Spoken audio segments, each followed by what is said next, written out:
Just saying.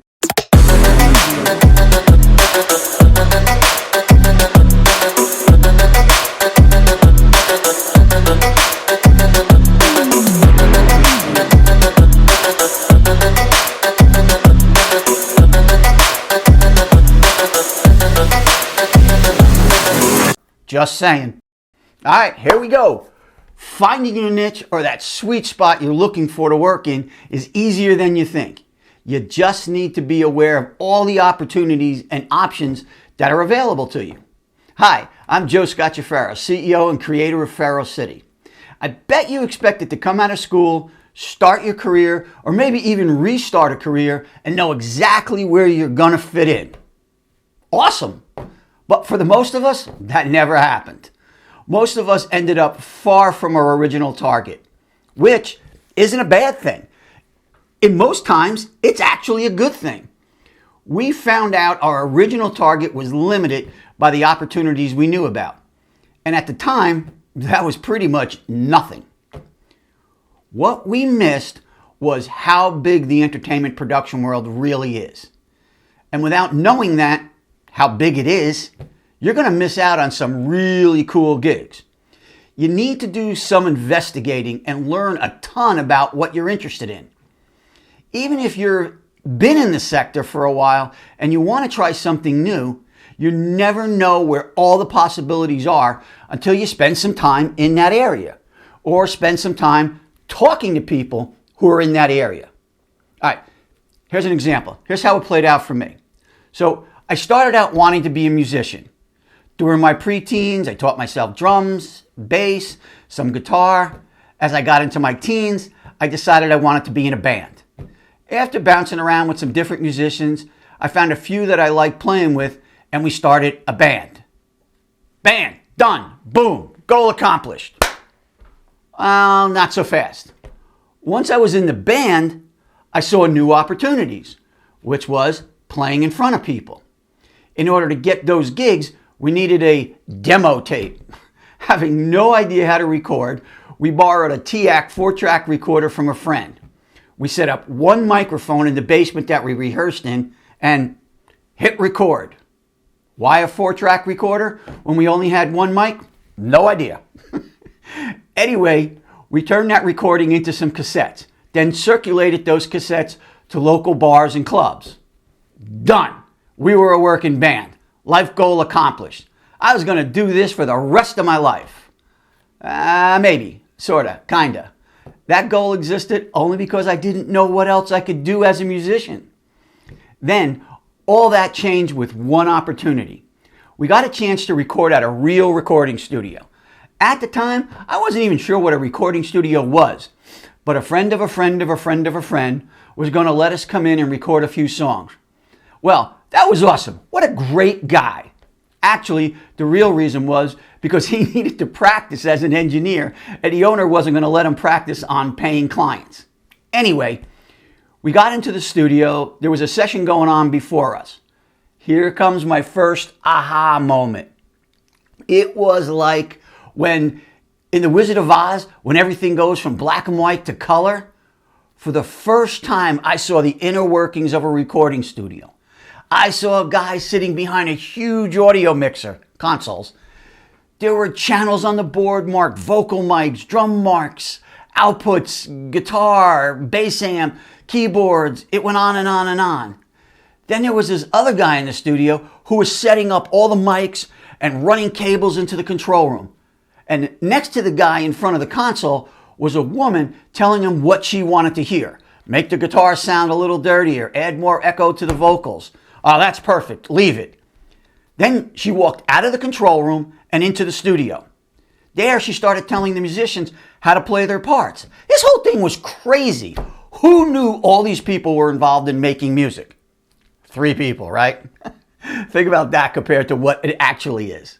All right, so for the next month, all I thought about was the stuff that was going on in the studio. And all I wanted to learn was how I wanted every position. I wanted to know everything. I couldn't believe I didn't know about these jobs before. Why? Basically because I had never been in a recording studio and I didn't know anyone else who had. So there was no way for me to know that those things existed. So I based my life, career, opportunities on what I did know. You got to understand, this was the early 80s. There was no Instagram, no YouTube. There was no way to even imagine what was going on inside a recording studio, let alone what all the opportunities were in the studio. Suddenly, being a musician wasn't the only thing I wanted to do. So, the next aha moment was the first time I saw an arena concert built from the ground up. The load-in, performance, the strike, it was awesome. I was completely blown away. The only live shows I had been around were bars and clubs, and those gigs were limited to some band gear on stage, a few lights on stands, the house sound system with some random dude running sound. In this arena, I was watching an army of people moving around. Some were building the stage, some were hoisting speakers. There were dozens and dozens of lights being mounted to this massive grid of pipes, and the whole thing then was raised above the stage. It was mind-blowing. These people were like ants running around the building building a huge anthill. Everybody seemed to know exactly what they were doing and exactly when to do it. I loved it. I couldn't wait to learn how to get involved. The crazy thing was, a day ago, I had no idea this whole world even existed. Meanwhile, becoming a performing musician fell way down the list of things I wanted to do. All right, moving on. Remember in the beginning of this, I said that it's not just for people getting started in the biz, but also for people shifting into new careers? The reason is that's because it's basically the same. You need to be able to talk to people at length about the new field or spend some really quality time observing in that field. All right, lesson 2 from Joe. Here's how it plays out for me. When I jumped from the music production into network television, I landed a gig as a segment producer, primarily doing interviews on location. How I got that gig? Whole other story. It was way out of my comfort room. My crew consisted of a camera person, an audio person, and myself. Why was that out of my comfort zone? I have no idea, but it was. After the shoot, I'd bring my tape to the edit room, and we'd cut an interview segment, adding in B-roll, music, etc. At the time, I really had no idea what the hell I was doing. Thank God I had smart people around me. People who were willing to put up with all my crazy questions and keep me out of harm's way. Now, out of nowhere, I get an opportunity to direct a small segment out of the studio's control room. What was my first reaction? Nope, not doing it. I had never even been near a control room, let alone work in one. I had no idea what a director did or what it was supposed to do. Luckily, or God answered my prayers, the editor I was working with in those days gave me some great advice. He said, "You're basically directing every time you walk into this edit. You know the story you want to tell, you call for the right cover shots, and you throw in the right music. Bam, that's a director." Okay, if you say so. As you all know or should know, it's not really that easy. But I got through it, and I'm glad he pushed me into it. But I do remember walking into that control room, seeing all those people who are all busy working in front of this wacky technology that I had never seen before. And I remember thinking to myself, what am I doing here? And why are all these people in this room? It looked like rocket launch at NASA to me. It's not, and this was just a simple segment interview. I was completely overwhelmed. But here again, I was blessed to work with some awesome people. They put up with all my inexperience and taught me a ton. Okay, I know a lot of you are saying, yeah, that's great, Joe, but how do I get into those environments and learn? Well, that's not as hard as you might think, but it's definitely too much information to go into now. I don't want to sound like I'm humping my video course, but I guess I am. I produced this video course called GPS, Guide to Production Success. In there is a whole chapter on how exactly to do what I'm talking about. It's simple, it's easy to follow, and explains everything.